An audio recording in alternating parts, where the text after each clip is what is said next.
안녕하세요. 산묵 9번째 강의에 오신 말씀인을 환영합니다. 벌써 9번째 강의입니다. 오늘 포함해서 2번의 강의밖에 남지 않았습니다. 말씀인들을 위해서 제가 더 잘할 수 있는 부분이 없었는지 돌아보면 많은 아쉬움이 남습니다. 하지만 아쉬움은 뒤로 하고요.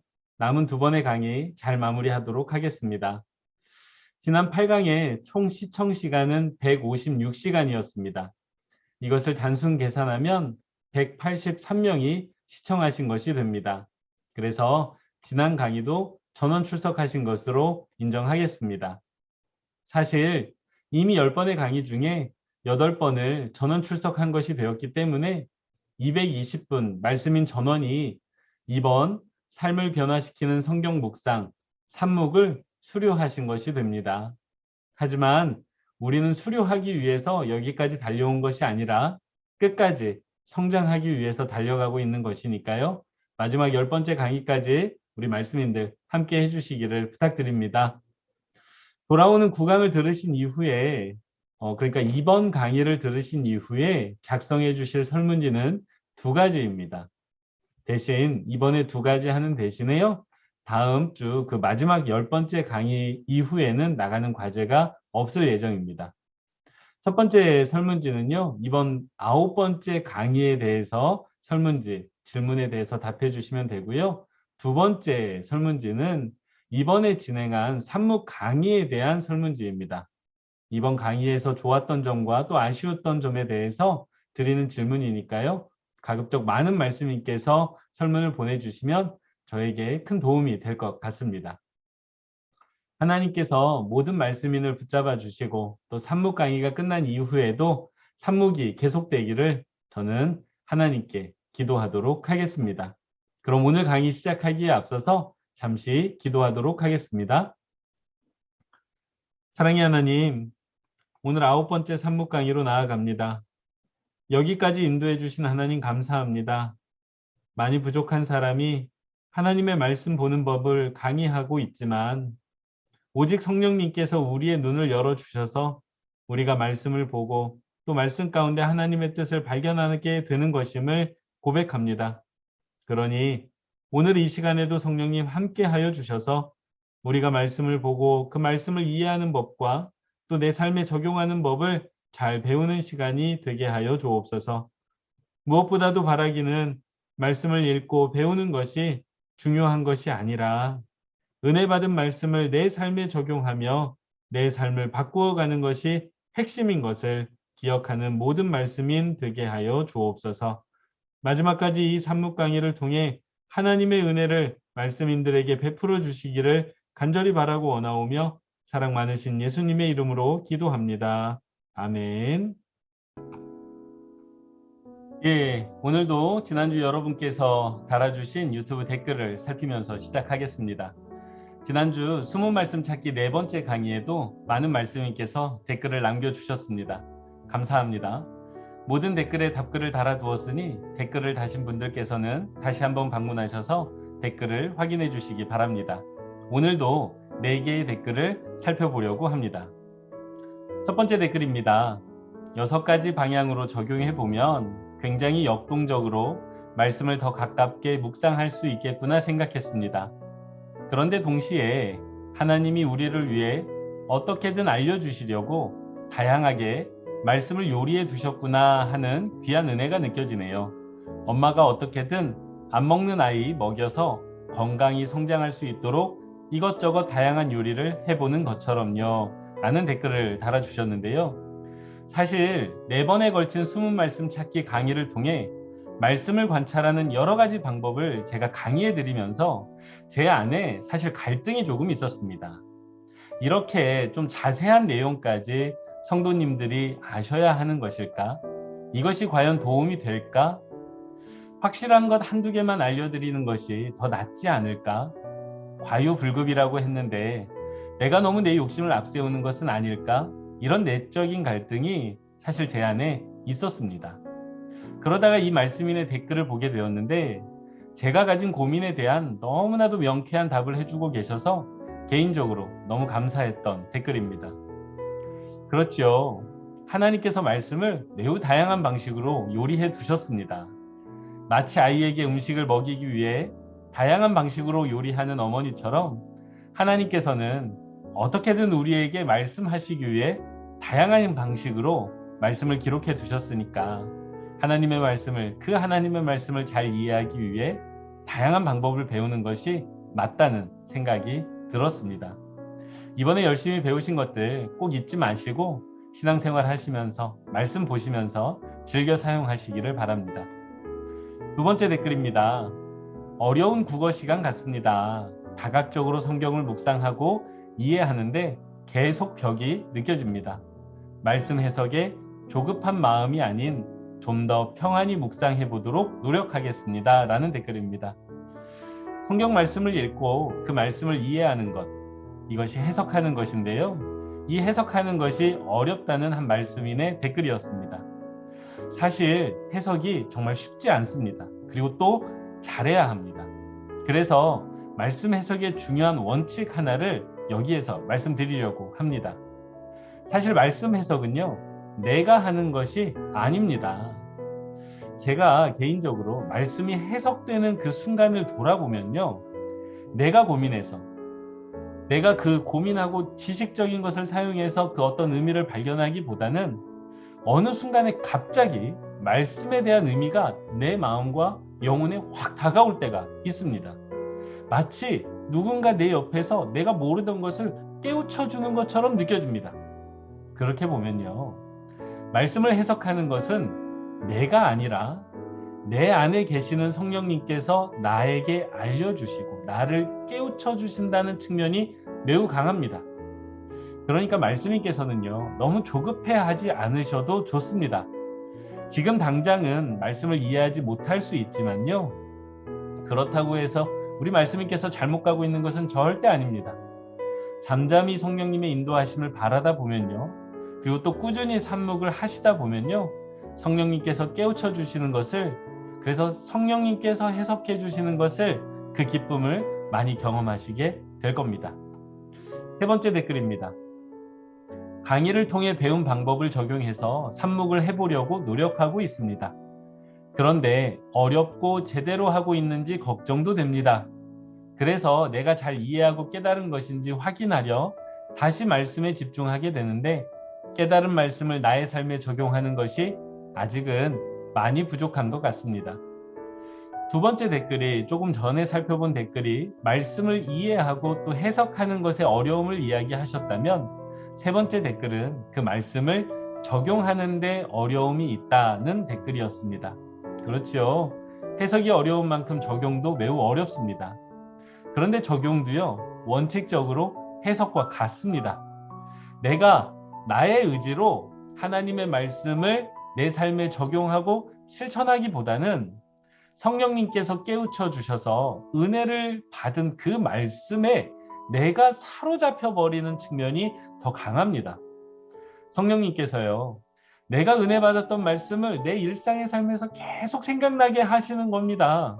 그러면 나는 자연스럽게 그 하나님의 말씀을 따라서 살아가면서 그 말씀을 내 삶에 적용하는 그 측면이 생겨나는 것입니다.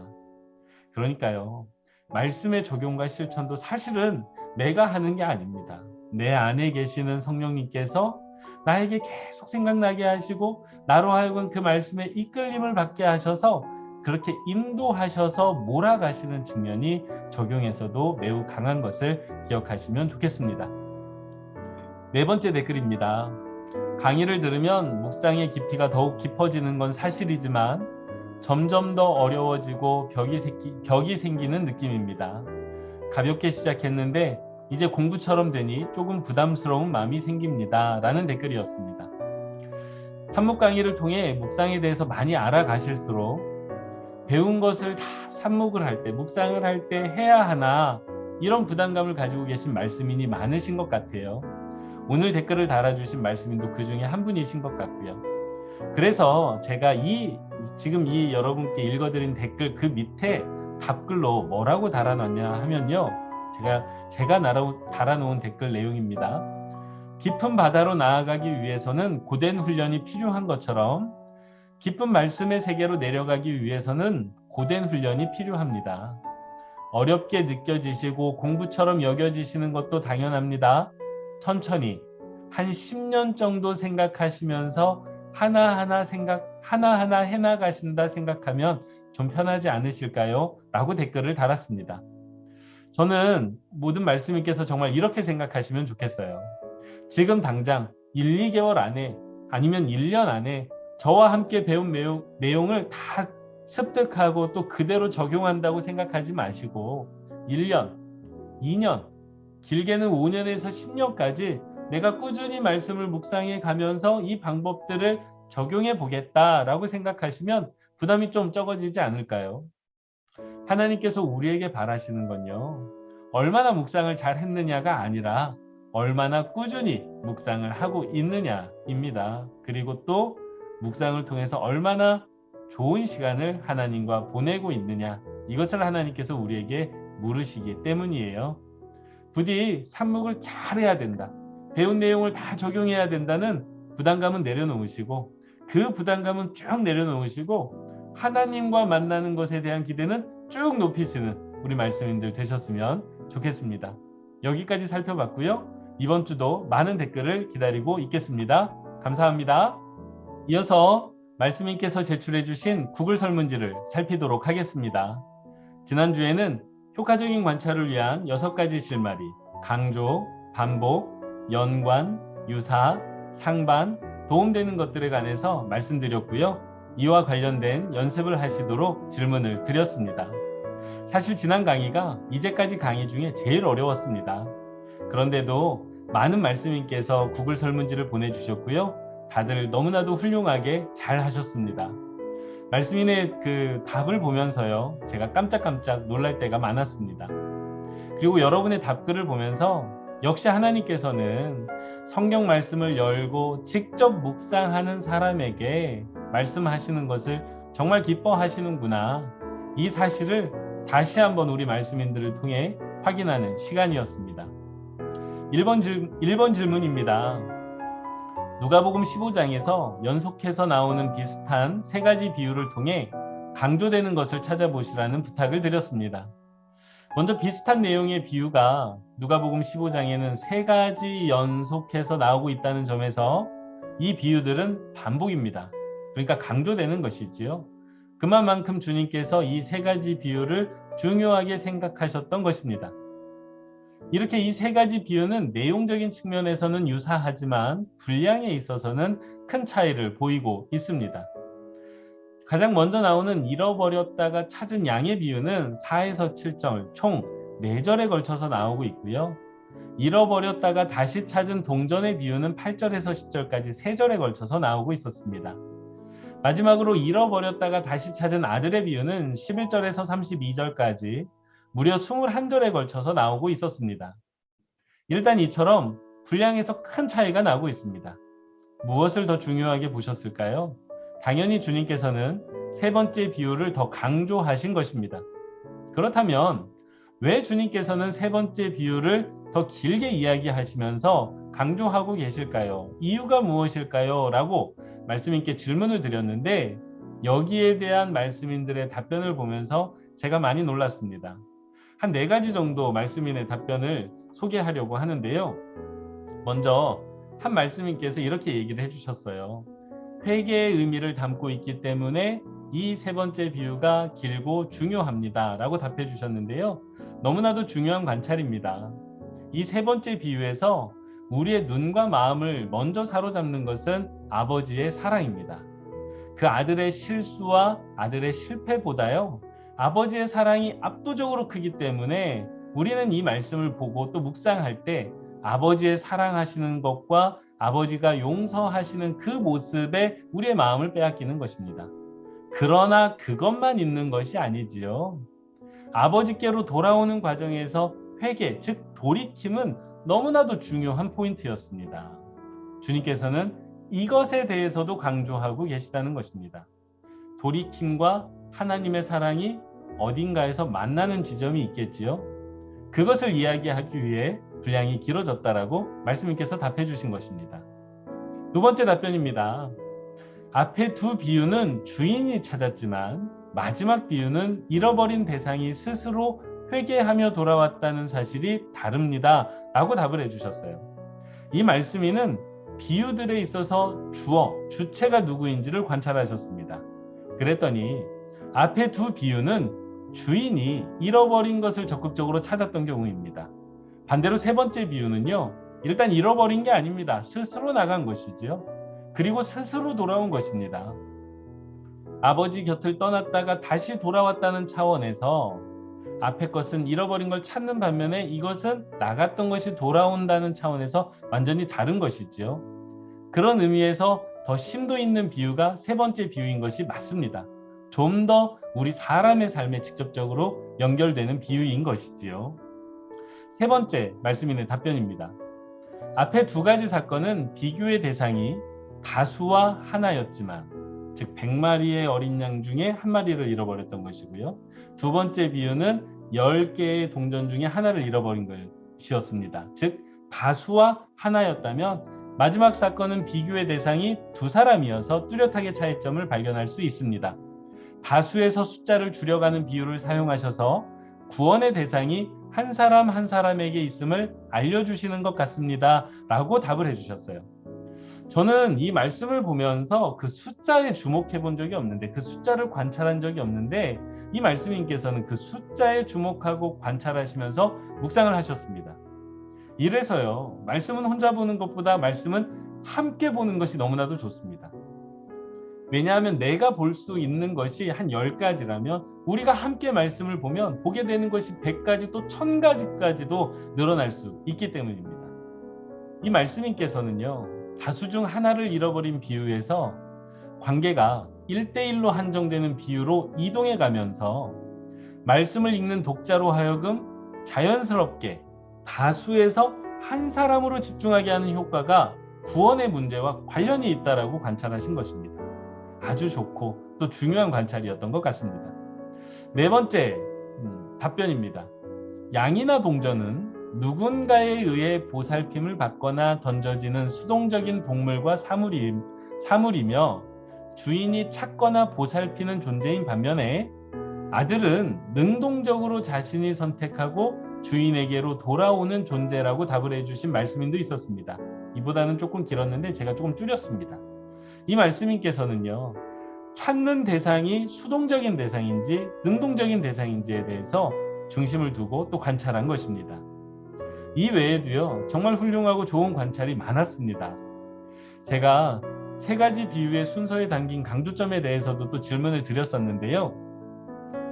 제가 그 질문을 드렸던 까닭은 가장 많은 분량이 세 번째 비유이기도 하지만 순서상 주님께서 점차 중요한 것을 이야기하고 있지 않나 라는 생각이 들었기 때문에, 즉 주님께서 가장 중요한 것을 가장 마지막에 배치하시고 가장 길게 이야기하신 것처럼 생각이 들었기 때문에 이 세 가지 비유의 순서를 한번 생각해 보시라 말씀을 드렸던 것입니다. 이처럼 예수님께서는요, 분량을 통해서 또 순서를 통해서 당신께서 강조하고 계시는 것을 이렇게 강조하고 있다는 것을 말씀드렸습니다. 예, 2번 질문 살피겠습니다. 여호수아 1장에서 반복되는 것을 찾아달라고 질문을 드렸습니다. 이 여호수아 1장에서 가장 대표적으로 반복되는 말씀은 강하고 담대하라입니다. 많은 말씀인께서 잘 찾아주셨습니다.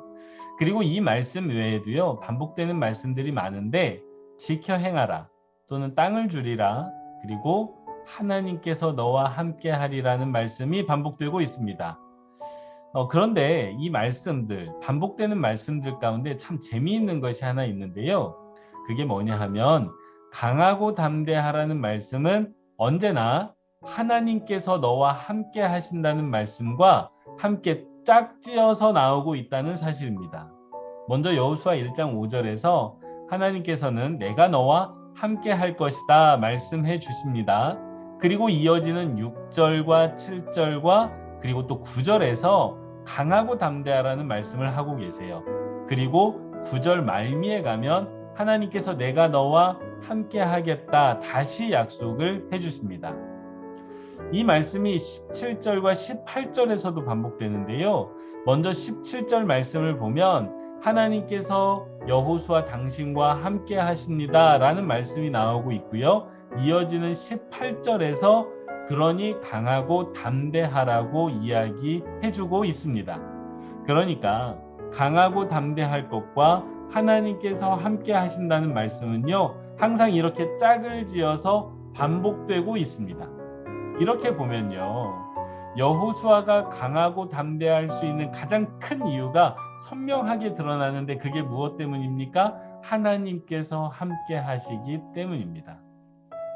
그러면 이 말씀, 강하고 담대하라는 말씀과 하나님께서 함께 해주신다는 말씀을 누가 여호수아에게 해주었을까요? 첫 번째는요, 살펴보시면 하나님께서 여호수아에게 말씀해주고 있습니다. 그리고 두 번째로요, 이 말을 해주고 있는 그 주체는 이스라엘 백성들입니다. 근데 그 중에서도 특별히 요단강 동편에 정착한 그 백성들이 여호수아에게 동일한 말씀을 해주고 있습니다. 많은 말씀인께서 이 질문에 대해서 모세와 하나님이 이 여호수아에게 이 말을 해주었다라고 답해 주셨는데요. 사실 여호수아 1장에서 모세는 이미 죽은 사람이기 때문에 여기서는 말할 수 없고요.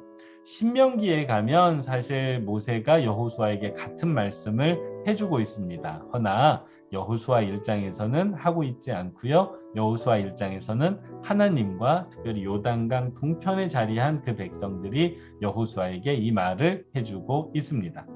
3번 질문으로 넘어갑니다. 민수기 21장 4절에서 9절 그 안에서 연관된 것을 찾아보시기를 부탁드렸습니다. 이 4절에서 9절까지 말씀들은요, 계속해서 서로가 서로에게 연결되는 말씀들이 나오고 있습니다. 제가 쭉 설명을 한번 드려보겠습니다. 에돔 땅을 우회하려다가 백성들의 마음이 상했습니다. 연결됐죠? 땅을 우회하려다가 그 결과로 백성의 마음이 상한 겁니다. 그런데 이 백성의 마음이 상한 것이 다시 원인이 되어서 하나님과 모세를 향해 원망합니다. 그리고 하나님과 모세를 향해 원망한 것이 또 원인이 되어서 하나님께서 주신 음식을 싫어하는 결과를 가져옵니다. 이렇게 하나님을 향해 원망했기 때문에 이것이 원인이 되어서 하나님께서 불뱀을 보내어 백성들을 물게 하십니다. 결과지요. 이 백성을 무는 것이 원인이 되어서 또 많은 백성이 죽는 결과가 나타납니다. 이 많은 백성이 죽은 것이 원인이 되어서 백성들은 모세를 찾아와 기도를 요청하는 결과를 보여줍니다. 그래서 모세가 기도하는 원인이 다시 되어서 하나님께서 불뱀을 만들어 매달라고 말씀합니다. 그리고 불뱀을 매달아 그것을 보게 했더니 그것이 원인이 되었더니 그것을 본 사람은 모두 살아나는 결과를 가져옵니다. 그리고 이 불뱀을 봄으로써 살아났던 사람들은 나무에 달린 주님을 바라보는 사람들이 살아나는 것과 또다시 연결이 됩니다. 이렇게 꼬리에 꼬리를 물면서 상황과 그 말씀이 연결되고 있습니다. 이것이 3번 질문에서 제가 부탁드렸던 서로 연관된 것들을 찾는 것이었어요. 계속해서 연결되는 게 느껴지시지요? 4번 질문으로 넘어가겠습니다. 마태복음 23장 23절에서 39절에 나오는 비슷한 것을 찾아보시라 부탁을 드렸습니다. 이 질문이 많이 어려우셨을 줄로 압니다. 저도 이 문제를 내면서 이거 참 어렵다라고 생각했습니다. 일단 비슷하다는 것은요, 서로 비유를 들어서 설명하고 있다는 것을 뜻합니다. 그러니까 비유해서 설명하는 것이기 때문에 사실은 아닙니다. 예를 들어서 저는 토끼처럼 달리기를 잘합니다 라고 말을 하면요, 이건 사실은 아닙니다. 왜냐하면 내가 토끼는 아니기 때문입니다. 이런 것이 비유입니다. 사실은 아니지만 사실을 설명하기 위해서 빗대어 설명하는 것, 이게 비유예요. 반면에 저는 자전거보다 빠르게 달릴 수 있습니다. 이거는 사실입니다. 제가 실제로 자전거보다 아주 잠깐은 빠르게 달릴 수 있기 때문에 이것은 비유라고 말할 수가 없습니다. 그러니까 있는 그대로의 사실은 비유가 아니고요, 있는 그대로의 사실은 아니지만 그 사실을 설명하는 것, 그게 비유입니다. 그리고 비슷한 것은 비유에서 발생을 합니다. 그래서 이 마태복음 23장 말씀을 보면요, 외식하는 서기관이라는 말씀이 나오는데 이것은 비유가 아닙니다.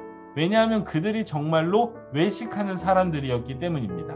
반면에 맹인된 인도자라는 표현이 나오는데요. 주님께서 하신 말씀 중에 이것은 비유입니다. 비슷한 거지요. 왜냐하면 그들이 실제로 앞을 못 보는 맹인은 아니었기 때문입니다.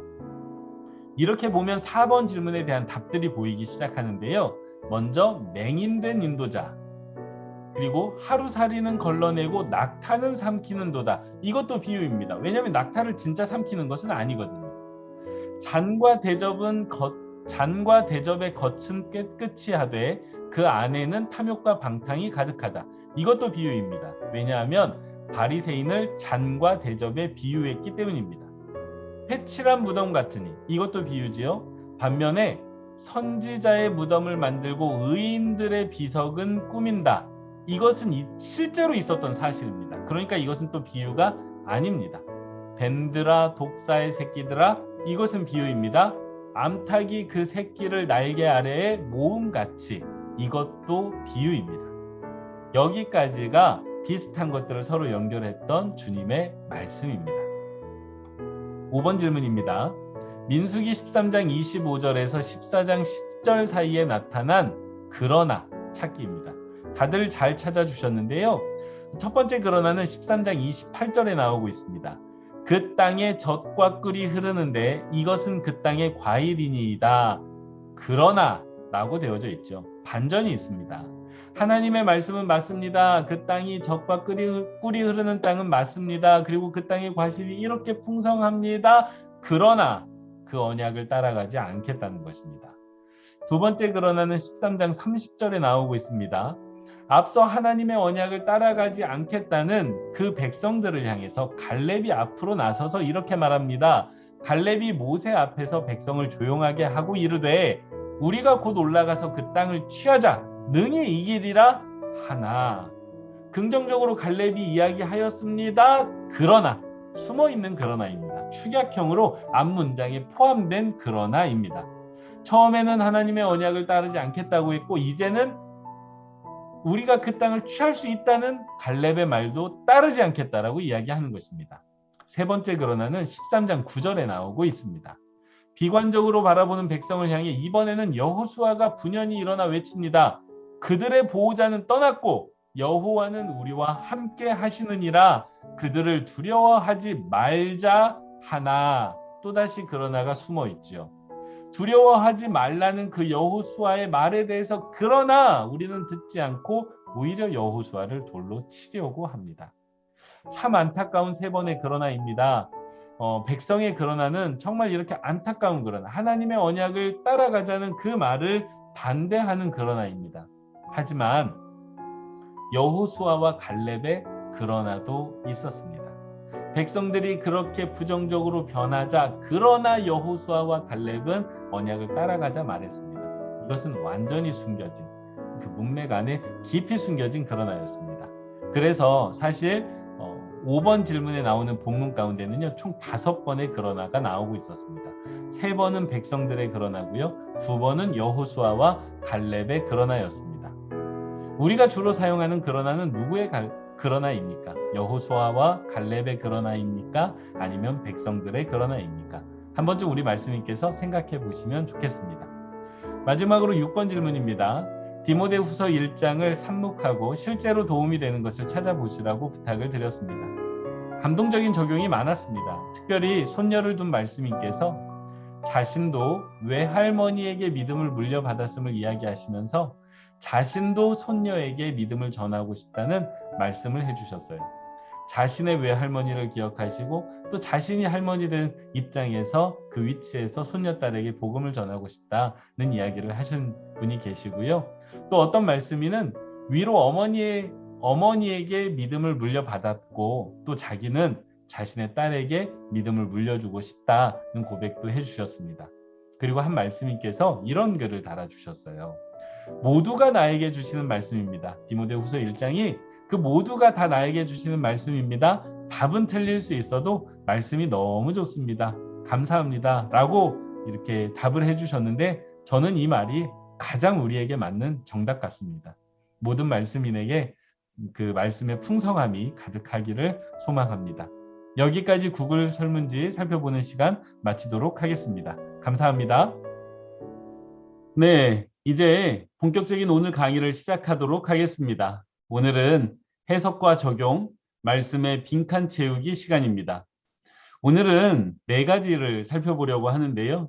먼저는 말씀 해석에 대해서 살펴보고, 두 번째는 말씀 해석을 위한 연습 방법으로 빈칸 채우기에 대해서 설명드린 이후에, 세 번째로 말씀을 해석할 때 우리가 주의할 점 6가지에 대해서 살피고, 마지막 네 번째로 적용에 필요한 7가지 질문에 대해서 이야기 드린 이후에 마치도록 하겠습니다.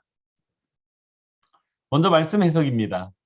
우리가 말씀을 묵상하면서 관찰하는 까닭은요, 그 말씀을 이해하고 그 말씀을 내 삶에 적용하기 위함입니다. 앞서 구글 설문지를 리뷰하면서요, 해석과 적용에 있어서 가장 중요한 원칙에 대해서는 말씀드렸습니다. 무엇이었습니까? 내가 하는 게 아니라는 것입니다. 해석도 적용도 모두 성령님의 인도하심이 있어야만 가능하다고 말씀드렸습니다. 성령님께서 나를 깨우치시는 것이 해석이고, 깨우치신 말씀을 계속해서 삶에서 생각나게 함으로 우리 삶을 변화시켜가는 과정, 그것이 적용이라고 이야기 드렸습니다. 이렇게 성령님께서 우리를 깨우쳐 주시고 또 삶을 변화시켜 가시는 그 과정이 시편 119편 34절 말씀에 아주 잘 드러나 있습니다. 나를 깨닫게 하소서, 내가 주의 법을 준행하며 전심으로 지키리이다. 아멘. 뭐라고 말씀하고 계십니까? 나를 깨닫게 해달라고 말씀하고 계시고요. 내가 주의 법을 전심으로 지키겠다라고 말하고 있습니다. 말씀의 해석과 또 적용이 그대로 잘 드러나고 있는 말씀입니다. 이렇게 성령님의 인도함을 받아 우리가 말씀을 해석하기 위해서 가장 중요한 것은 또다시 관찰입니다. 우리가 관찰을 오래 하면 할수록, 즉 말씀을 오랫도록 지켜보고 또 들여다보면 말씀의 해석이 참 쉽습니다. 왜냐하면 성경이 무엇을 말하려고 하는지가 그 의도가 우리가 오랜 시간 관찰하면 보이기 때문입니다. 그렇게 되면 말씀이 자연스럽게 해석이 됩니다. 이것을 말씀님께서 꼭 기억하셔야 됩니다. 관찰하는 데 시간을 많이 쓰면 쓸수록, 우리가 말씀을 많이 읽으면 읽을수록 올바른 해석을 할 가능성은 매우 높아진다는 것입니다. 그런데 관찰하는 시간을 적게 쓰고 말씀을 얼마 보지 않았는데 바로 그 말씀의 뜻을 이해하려고, 즉 해석하려고 하면 우리가 억지로 말씀을 해석할 가능성이 커지고요. 내 뜻대로 말씀을 해석해버릴 위험성이 커집니다. 성령님이 깨우쳐 주시는 것이 아니라 내가 가진 지식과 생각을 바탕으로 성경을 내가 해석하는 것입니다. 그러니까 관찰하는 시간이 적으면 해석하는 시간은 길어질 뿐만 아니라 잘못 해석할 위험도 커진다는 것, 꼭 우리 말씀님께서 기억하시면 좋겠습니다. 제가 산목 강의를 오늘 9강까지 진행하면서요, 해석과 적용에는 딱 한 강만 할애하고 숨은 말씀 찾기, 그 관찰하는 시간에는 많은 시간을 쓴 까닭이 바로 여기에 있습니다. 말씀 그 자체를 보는데 시간을 많이 쓰면 쓸수록 말씀이 뜻하는 바가 정확하게 무엇인지 우리가 이해하기가 쉽고 또 적용하기가 쉽기 때문입니다. 그런데 이렇게 성령님께서 말씀을 통해 깨닫게 하시는 것이 사람에 따라 조금씩 다르게 나타납니다. 이것은요, 말씀은 동일한데 그 말씀을 읽는 사람의 형편과 상황이 모두 다르기 때문에 나타나는 결과입니다. 기억하십니까? 제가 첫 번째 강의 시간에 성경 묵상의 2가지 기둥으로 해서 말씀과 우리가, 사람이 있다고 말씀드렸는데 딱 그 부분입니다.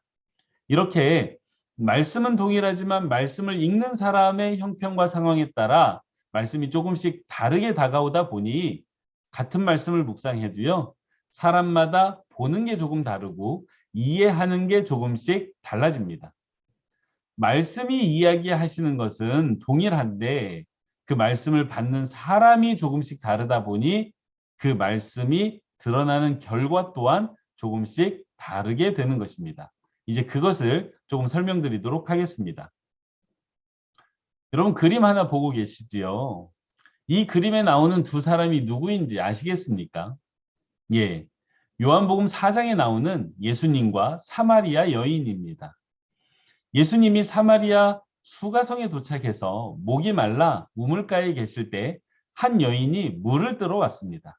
그런데 이 여인은 남편이 5명이나 있었던 여인입니다.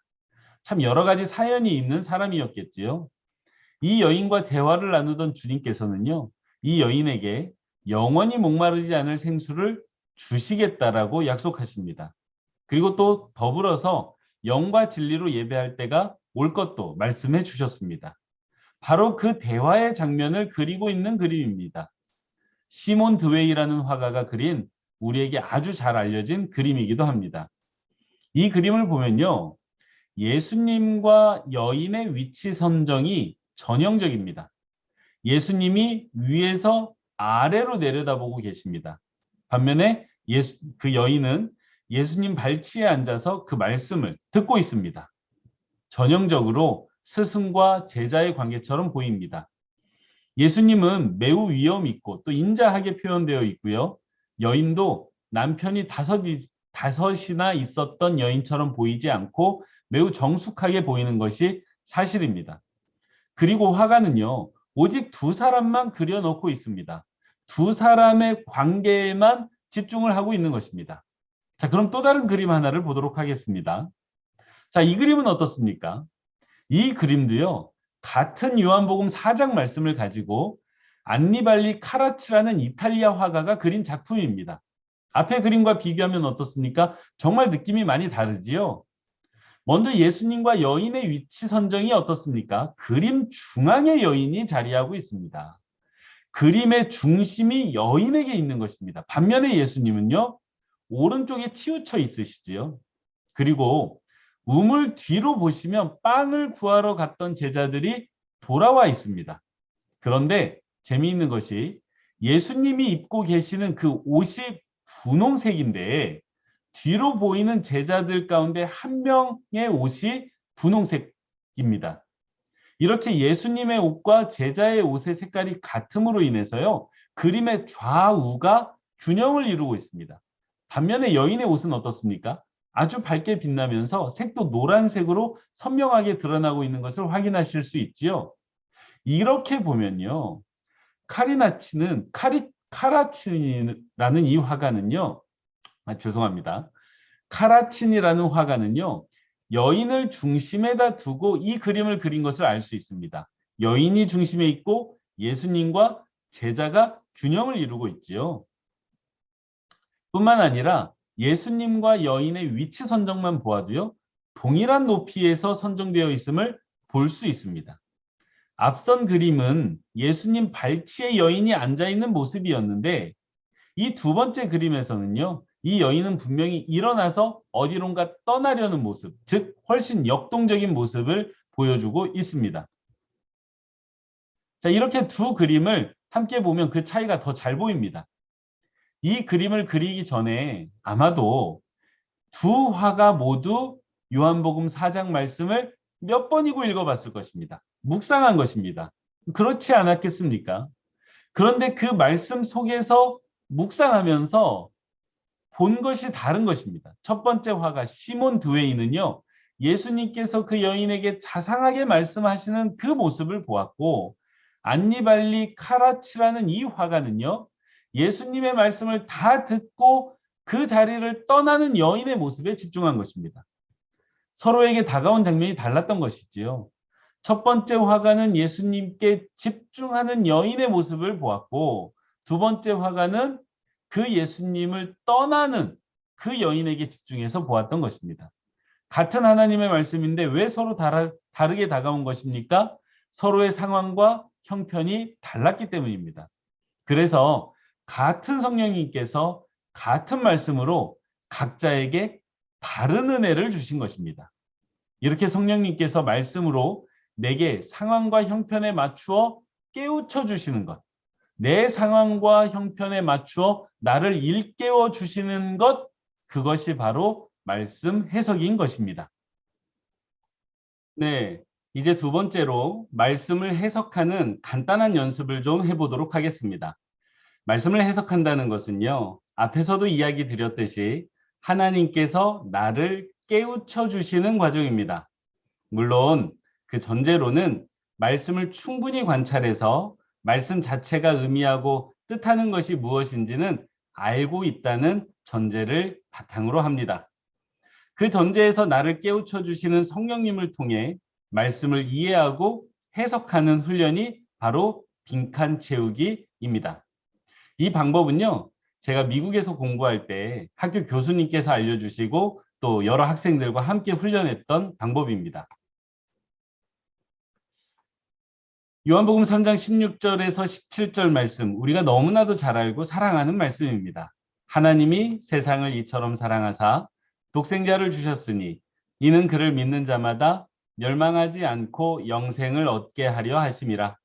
하나님이 그 아들을 세상에 보내신 것은 세상을 심판하려 하심이 아니요 그로 말미암아 세상이 구원을 받게 하려 하심이라. 아멘. 여기에서 중요하게 강조되는 것들이 있습니다. 제가 색깔들과 또 밑줄을 그어놨는데요. 먼저 반복되는 것이 있지요.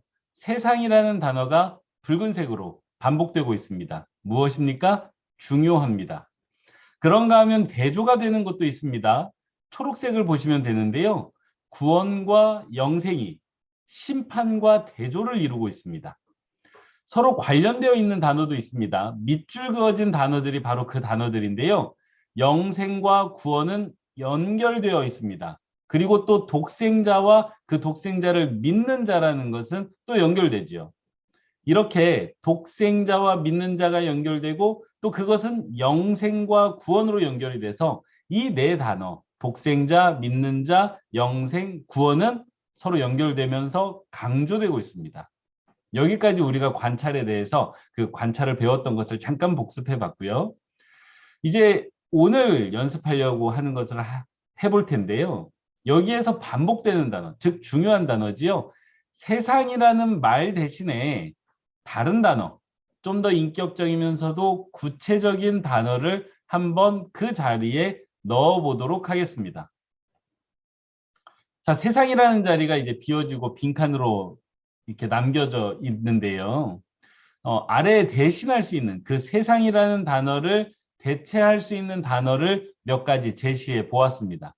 직장 상사, 도움이 필요한 아이, 이웃 사람, 직장 동료, 교회 성도, 과거에 알고 지내던 사람, 배우자, 자신, 평생의 숙적.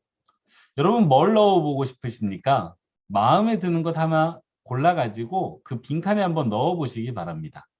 저는 그 평생의 숙적을 한번 넣어보도록 하겠습니다. 하나님이 평생의 숙적을 이처럼 사랑하사 독생자를 주셨으니 여러분 반발이 좀 되지 않습니까? 평생의 숙적인데 하나님이 사랑하셨다는 것입니다. 그리고 하나님의 아들을 그 평생의 숙적에게도 보내주셨다라는 것입니다. 왜입니까? 그 평생의 숙적을 구원하시기 위함입니다. 여러분 참 받아들이기 어렵습니다. 평생의 숙적이니까 하나님께서 심판해 주시면 딱 좋겠는데 그 평생의 숙적을 위해서 하나님의 아들 예수 그리스도가 오셔서 구원해 주셨다. 참 받아들이기 힘들지만 분명하게 우리에게 깨달음을 주는 것은 있습니다. 세상이라는 단어보다 평생의 숙적이라는 단어를 넣었을 때 우리가 매우 구체적으로 느껴지는 것이 있다는 것입니다. 여러분은 어떤 단어를 넣으셨습니까? 만약에 이 제가 드린 9가지 중에 넣고 싶은 단어가 없다면 여러분이 한번 만들어서 넣어보시면 좋겠습니다. 저는 개인적으로 이 강의를 준비하면서요. 제 친형을 저 빈칸에 넣었었습니다. 왜냐하면 제 형도 아직 믿음이 없기 때문입니다. 여러분 꼭 한번 생각해 보십시오. 왜냐하면요. 이게 훈련이기 때문에 그래요. 저 말씀의 빈칸을 채우는 과정에서 성령님께서는요. 나를 통해 구원하고자 하시는 사람이 누구인지 깨닫게 해주실 수 있기 때문입니다. 아니면 이미 내가 오래전부터 마음에 품고 있던 사람을 다시금 깨우쳐 주실 것이기 때문입니다. 이게 하나님께서 성령님께서 말씀을 통해 나를 다시 깨우쳐 주시는 과정. 즉 나를 통해 말씀을 해석하시는 과정입니다. 또 한 가지 예를 좀 들어보도록 하겠습니다. 이런 과정, 즉 말씀의 빈칸 채우기 과정을 통해서 제가 시편 23편 1절 말씀을 아래와 같이 바꾸어 보았습니다. 이게 몇 년 전에 제가 한 작업인데요. 여호와는 나의 목자시니 내게 부족함이 없으리로다. 이 말씀을 제가 결혼한 지 얼마 되지 않아서 묵상했을 때 정말 불현듯이 여호와라는 단어가 빠지고 목자라는 단어가 빠지면서 저 아래 말씀처럼 저한테 읽혔습니다. 성령님께서 깨우쳐 주신 것이지요. 이 사람은 내 아내이니 내게 부족함이 없으리로다. 아멘. 저는 여전히 저 말씀을 통해 하나님께서 제게 너무나도 귀하고 또 너무나도 중요한 것을 깨닫게 해주셨다라고 믿고 있습니다. 말씀인 여러분, 말씀을 해석한다는 것은요. 말씀 안으로 내 삶이 끌려 들어가서 그 말씀을 내 삶과 연관해가지고 새롭게 깨우치는 것, 그것을 뜻합니다. 오늘 구글 설문지를 보시면요. 몇 가지 말씀에 빈칸이 쳐 있고 그 빈칸에 우리 말씀인만의 그 단어를 넣어달라고 요청을 드렸습니다. 그렇게 말씀에 있는 빈칸을 채우시면서 그 말씀이 나를 깨우쳐 주시는 것을 경험하시게 되기를 바랍니다. 세 번째로 살필 것은 말씀을 해석할 때 주의할 6가지 사항입니다. 말씀을 묵상하고 해석할 때 이제 말씀드릴 6가지를 조심해서 하셔야 합니다. 첫 번째는요, 본문을 틀리게 읽는 것입니다. 디모데전서 6장 10절 말씀은요. 돈을 사랑함이 일만하게 뿌리라고 말씀하고 계십니다. 그런데 이것을 만약에 돈이 일만하게 뿌리라고 읽으면 본문을 잘못 읽은 게 됩니다. 분명히 말씀은 돈을 사랑하는 것이 악의 뿌리라고 하셨지 돈이 악의 뿌리라고 말씀하지 않으셨습니다. 돈 자체는 문제가 아닙니다. 돈을 사랑하는 우리의 마음이 문제인 것입니다. 그러니까 이렇게 성경을 토시 하나를 그냥 빼고 읽어버리면 완전히 말씀의 의미가 달라지는 경우가 종종 있습니다. 그렇기 때문에 우리는 성경을 해석하기에 앞서서 성경을 잘 해석하기 위해서 본문을 정확하게 읽어야 됩니다. 두 번째입니다. 성경을 왜곡해서 해석하면 안 됩니다. 베드로후서 3장 16절 말씀입니다. 또 그 모든 편지에도 이런 일에 관하여 말하였으되 그 중에 알기 어려운 것이 덜어 있으니 무식한 자들과 굳세지 못한 자들이 다른 성경과 같이 그것도 억지로 풀다가 스스로 멸망에 이르느니라. 왜곡해서 말씀을 해석한다는 것은요. 지금 방금 읽은 말씀에 나온 것처럼 억지로 성경을 해석한다는 것을 의미합니다.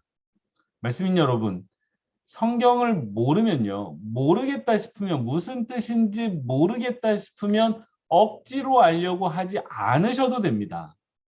우리가 성경을 다 알아야 한다는 생각을 사실 버려야 합니다. 모르면 모르는 대로 편하게 넘어가셔도 됩니다. 왜냐하면요. 그 말씀이 내게 다가오지 않고 그 의미를 모르겠다는 것은 성령님께서 나를 깨우쳐 주시지 않았다는 것이기 때문에 성령님께서 내게 말씀하지 않으셨다는 것이기 때문에 모르는 것은 정말 마음 편히 그냥 넘어가시면 되겠습니다. 세 번째는요. 본문에 모순되게 해석해서는 안 된다는 것입니다. 하나님께서는요. 창세기 2장 16절에서 17절 말씀에 선악과를 따먹으면 분명히 죽을 것이라고 이야기하십니다. 선악과를 따먹으면 죽을 것이다라고 말씀을 하셨는데 창세기 3장 4절을 보면요. 뱀은 어떻게 말하느냐? 선악과를 따먹어도 결코 죽지 않을 거라고 말합니다. 하나님의 말씀과 모순되게, 즉 반대되게 해석하고 있습니다. 이러면 안 되는 것입니다. 성경에서 말씀하시는 것을 내 편의에 맞춰서, 내 생각에 맞춰서 바꾸지 말라는 말씀입니다. 네 번째는요. 네 번째로 말씀을 해석할 때 우리가 주의할 점은요. 주관적인 해석을 하면 안 된다는 것입니다. 그럼 주관적인 해석이라는 것은 무엇이냐? 성경의 문맥과는 전혀 관계없이 내 마음대로 하는 해석을 뜻합니다. 몇 년 전에요. 한 이단이 새로운 에덴 동산이 그 피지라는 나라라고 주장하면서 그렇게 성경이 가르친다라고 말하면서 사람들을 그 피지로 데려간 일이 있었습니다. 매우 안타까운 일인데요. 이거 정말 말도 안 되는 해석입니다. 그냥 자기 마음대로 성경을 해석한 정말로 있어서는 안 되는 주관적인 해석의 경우였다라고 말할 수 있겠습니다. 다섯 번째로 우리가 주의할 점은요. 상대적으로 해석하면 안 된다는 것입니다. 상대주의적으로 해석을 한다는 것은요. 성경의 의미가 시간의 흐름에 따라 변한다는 생각입니다. 예를 들어서 예수님을 가리켜 하나님의 아들 그리스도라고 예전에는 불렀지만 지금 현대를 살아가는 우리의 생각과 기준으로 따져보면 예수님은 하나님의 아들 그리스도라고 보기보다는 훌륭한 도덕을 가르치신 위대한 스승이다 라고 설명하는 것. 이게 상대주의적 해석입니다. 이렇게 지금 내가 이해할 수 있는 그 범위 안에서 말씀을 해석해버리는 것. 그것이 바로 상대주의적 해석이고 이렇게 말씀을 해석하시면 안 되겠습니다.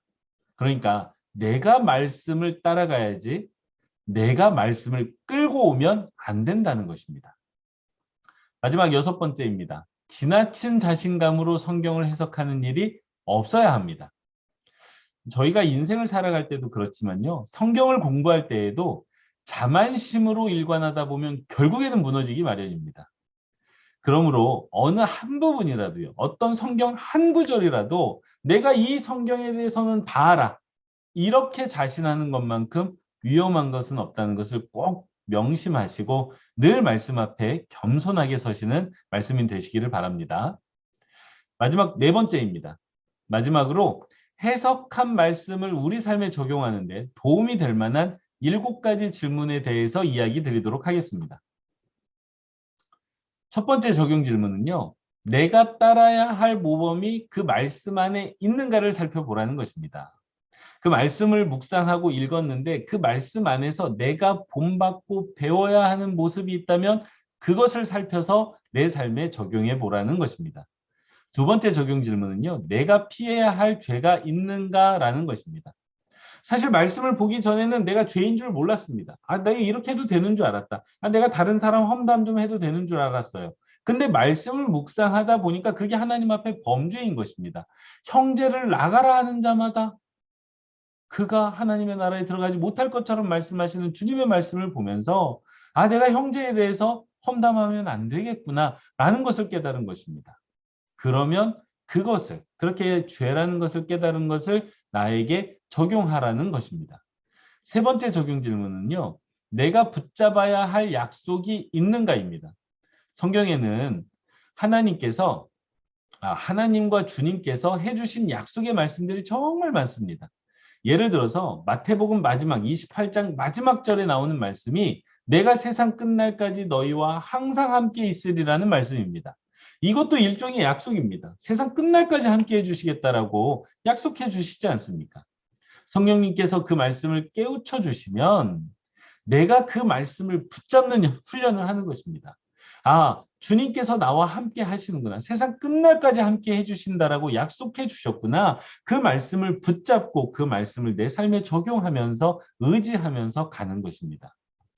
네 번째 적용 질문은 내가 드려야 할 기도가 있는가입니다. 성령님께서 내게 깨우쳐 주시는 말씀이 있으면요. 그 말씀을 가지고 기도하는 것 매우 중요합니다. 예를 들어서 레위기 6장 13절 불은 끊임이 없이 제단 위에 피워 꺼지지 않게 할지니라 라는 말씀이 내게 다가왔다면 이렇게 기도할 수 있습니다. 그 말씀 그대로 따라서 내 영혼의 불이 꺼지지 않게 해주십시오. 자, 여러분 보십시오. 제가 그 불을 조금 바꿨습니다. 원래 말씀은 불은 끊임이 없이 제단 위에 피워 꺼지지 않게 할지니라 였습니다. 여기에서 불은 제단 위에 피워진 불이죠. 그거를 제가 어떻게 해석했습니까? 내 영혼의 불로 재해석했습니다. 성령님이 그렇게 깨우쳐 주신 것입니다. 그러면 그것을 가지고 기도하는 거예요. 내 영혼에 있는 이 불이 하나님을 향한 이 불이 꺼지지 않게 해달라. 그렇게 말씀을 가지고 기도하는 그 적용을 해볼 수 있다는 것입니다. 다섯 번째 적용 질문은요. 내가 순종해야 할 명령들이 있는가입니다. 말씀을 묵상하시다 보면 아주 실질적인 상황에 말씀이 다가올 때가 있습니다. 예를 들어 아주 구체적인 사람이 생각이 나면서 그 사람을 용서하라고 하든지 아니면 아주 구체적인 사람이 생각나시면서 그 사람에게 사과하라는 말씀이 다가올 수 있습니다. 그러면 그렇게 다가오는 말씀에 순종하는 훈련, 그렇게 말씀을 적용하는 훈련을 해보라는 것입니다. 마지막 7번째 적용 질문은요. 내가 외워야 할 성경 구절이 있는가입니다. 모든 말씀을 암송하면 참 좋겠지요. 하지만 그럴 수 없기 때문에 우리가 말씀을 묵상하다가 특별히 내가 암기하면서 살펴야 하는 말씀처럼 다가오는 게 있을 수 있습니다. 제게도 그런 말씀이 종종 있었는데요. 30살쯤에 제게 다가왔던 말씀이 아직도 잊혀지지 않습니다. 할 수 있거든 모든 사람과 더불어 평화하라. 로마서 12장 18절 말씀인데요. 이 말씀이 제게 다가온 거예요. 그래서 제가 항상 이 말씀을 마음 가운데 두면서 항상 입술로 암기하면서 주변의 모든 사람들과 화평하게 지내기 위해 노력했던 때가 있습니다. 이 7가지 질문 말씀드렸는데요. 이 적용 질문을 여러분 꼭 기억하셔서 묵상한 말씀을 내 삶에 적용할 때 한번 꼭 찾아보시는, 이 7가지 질문에 맞춰서 찾아보시는 우리 말씀인 되시기를 바랍니다. 그리고 설문지 보시면요. 이 7가지 질문을 가지고 한 본문 안에서 좀 찾아보도록 제가 과제를 드렸거든요. 그것도 꼭 한번 해보시기 바랍니다. 이건 그렇게 어렵지 않으실 겁니다. 그리고 한 가지만 좀 덧붙여서 말씀을 드리면요. 말씀을 읽고 깨달은 바를, 해석한 바를 실질적으로 내 삶에 적용할 때 그냥 두리뭉실하게 적용하시면 안 되고 아주 구체적인 목표를 세우고 구체적이고 세부적인 실천 계획을 세우면 좋습니다. 예를 들어서 누군가에게 사과하는 말을 해야 된다라는 적용을 갖게 되면요. 내가 오늘 오후 한 3시 정도에 그 사람에게 찾아가 그 사과를 하겠다라는 식의 구체적인 적용이 필요합니다.